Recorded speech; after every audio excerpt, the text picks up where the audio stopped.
And thanks very much to senators for their contributions. I think at a time when cynicism about politics is at its height, I think it is of great credit to this House that an issue of this nature is being raised consistently and time again, and that there's a level of understanding and a level of agreement across the House on the importance of this issue, because I feel keenly as public representatives that often we have a responsibility to speak for those who cannot speak for themselves and have no political power and don't have access to mainstream media and are often are in this case very much on the edge of society, and they don't have advocates in this House. They genuinely won't get advocates anywhere. So it is absolutely vital that both houses of the Oireachtas, but it's in particular, I have to say, a credit to this House, that this issue is being raised again and again and again. And I'm quite happy to come back and give updates on where we are.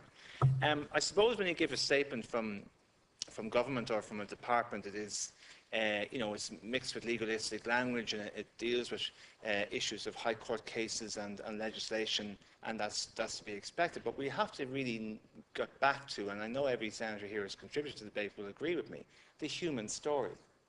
The human story.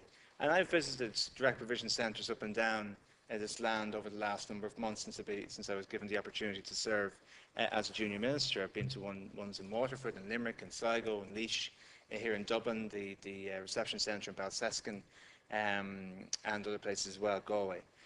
And some of them, honestly, hand on heart, I could see myself spending some time there if I was an asylum seeker, maybe for a period of weeks. Some of them I could see myself maybe staying there for a period of months.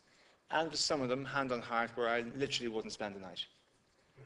Honestly, would not spend the night. And I have to be honest about that. And then you meet some people, children particularly. But I met a man in a direct provision centre in Limerick, and he's quite literally broken. He is quite literally broken, and it's very difficult not to be affected by meeting somebody like that. When you meet somebody who is absolutely, completely broken, he came from a difficult, vulnerable circumstance when he arrived here, but we have, as a society, and as a system, and as a country, compounded his misery, and we broke him. And I don't know if he'll ever be repaired. And I feel keenly that our responsibility, not to him, but to also children who may also be broken by the situation in which they find themselves. You have children who are playing in direct provision centres in the play space, playing kitchen, who are looking for the orange dispenser in the toy because that's the only way that they know how to get orange juice, because it's never given to them by their mother. They don't know what food preparation is like. It's very, very concerning to see that we still are persisting with this love affair with incarceration.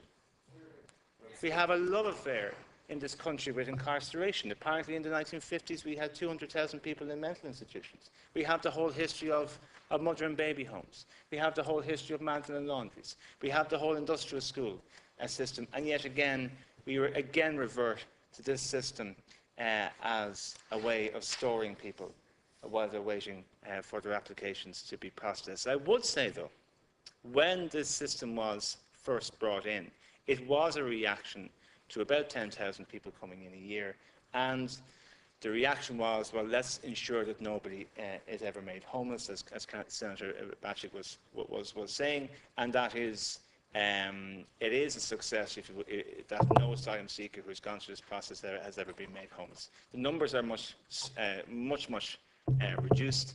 I reject this idea of a pull factor. I think we collectively have to reject this idea of a pull factor. I agree. That, whatever improvements we make, if we make a system more humane, if we treat people with dignity, if we aspire for ourselves to have a system that we can actually be proud of, that somehow the flares will go up and that people will come to Ireland who wouldn't have come otherwise. There is more movement of people across Europe now than there has been since the end of the Second World War. So naturally, statistics are going to reflect that.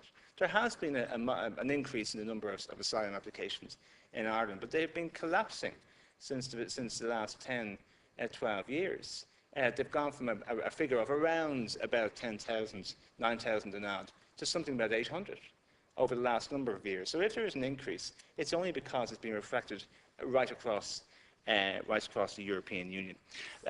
Many issues that have been raised, I'm kind of loath to discuss because I want to give the working group the independence to deal with them and to deal with them collectively and to come back to government with their recommendations and that we will deal with them as a collective set of recommendations. I think they can be radical and I think they can find solutions.